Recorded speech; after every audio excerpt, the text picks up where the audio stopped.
In a world where there is so much conflicting information to sort through, how can we know what we know for sure? Timothy Caulfield is a professor in the Faculty of Law and School of Public Health at the University of Alberta. He has a new book coming out in a few days. It's called The Certainy Illusion: What You Don't Know and Why It Matters. And he joins us now to tell us more. Good morning, Timothy. Good morning. So, Timothy, what do you see as the most significant challenge for people trying to discern and decipher truth from what's fake in today's world? Well, it's just getting more and more complex. It's getting more and more difficult. In fact, as I was writing this book, this topic became more urgent. So there was actually a real challenge as I was writing it, because of course I was writing it over the past couple of years. It just became clearer that this is one of the greatest challenges of our time, sorting out our chaotic information environment, which is just filled with lies and rage and spin. And in the book, I argue that's because our information environment is incentivized to do exactly that. Right? It's incentivized to do exactly that. So yeah, this is an incredibly urgent problem. This is having an impact, obviously, on politics and who we elect. It's having an impact on our health. It's having an impact on just the day-to-day decisions that we make. And I try to tackle all of that in the book. And I do focus on obviously some really serious stuff, but I try to use sort of more frivolous, lighter examples, fun examples. And I do that to make it fun and engaging, but also just to highlight the degree to which this is everywhere. It's in every corner of our information environment, from, the restaurants that we pick to the people we elect to the highest offices. You talk about how experts and people like yourself who study this and follow this every day and are writing books about it can fall victim to some of these things where you are maybe sharing a post that turns out to be not true or half true, or there's some misleading information in there. Why are experts even falling victim to some of these things? Well, I think there's a couple things going on. And it's funny, I talk about this in the book as a little bit of a paradox almost, right? Where here I'm giving advice about how advice is being spun. So how come my advice isn't being spun too? And it is a paradox. And so I give advice on how to avoid that happening. But one of the challenges, even the research environment is becoming more and more clouded with bad evidence, bad research, bad publications. So this is really a systemic issue that needs to be addressed at the highest level, right? We need to make sure that the science that we're making is reliable and trustworthy. There's predatory journals, there's fake journals, there are retracted studies, there's people, I call it science exploitation, using science in order to push ideas.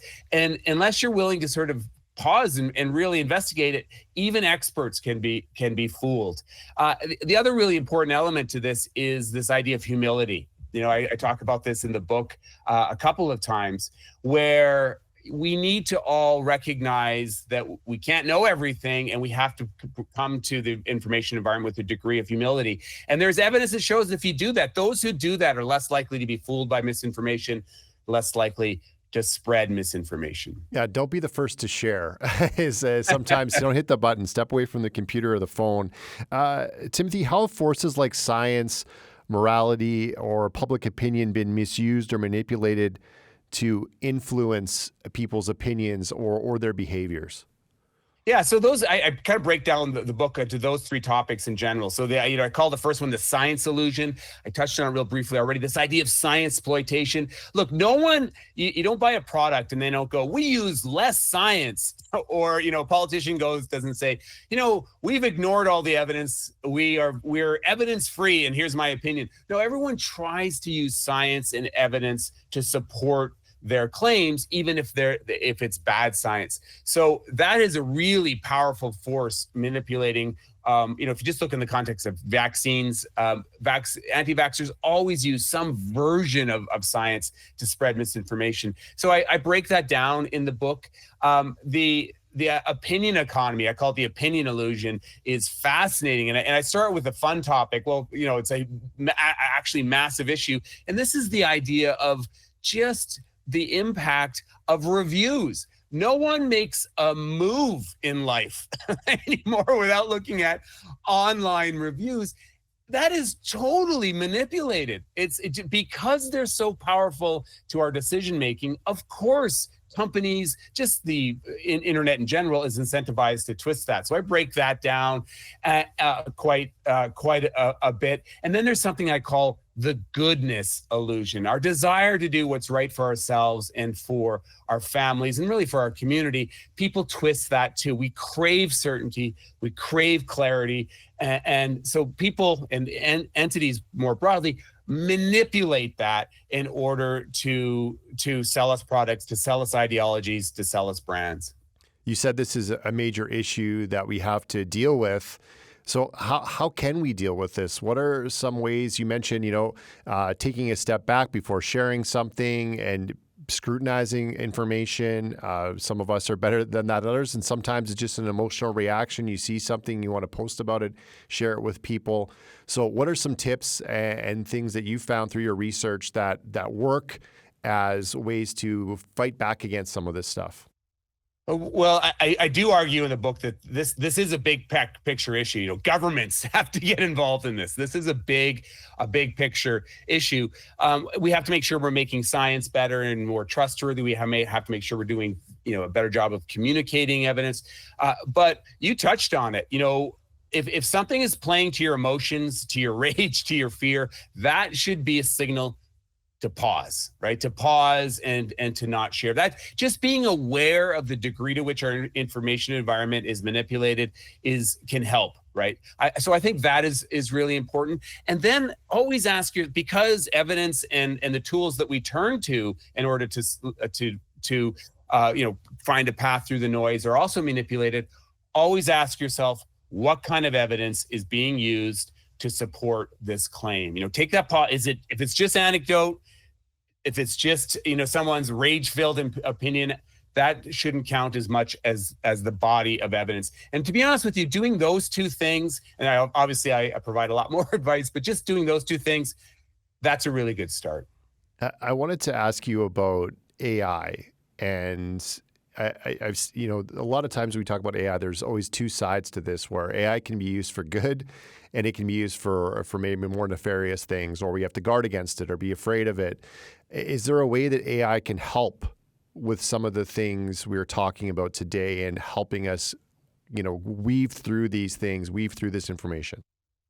Yeah, so you're right. Definitely is a two-sided story in a big way, right? There's no doubt that AI is going to make everything I just talked about worse, right? Whether you're talking about online reviews, you're talking about misinformation, it's just going to make all that worse. But there are also tools that AI can provide, such as identifying misleading content. The information environment is so incredibly broad. There's no way humans can do it all, especially from if you're thinking about policymakers. AI can help do that. The other thing AI can do is if we use it appropriately, it can provide information. So it's an interesting study done by colleagues of mine, David Rand and Gordon Pennycook. Gordon Pennycook used to be in Saskatchewan.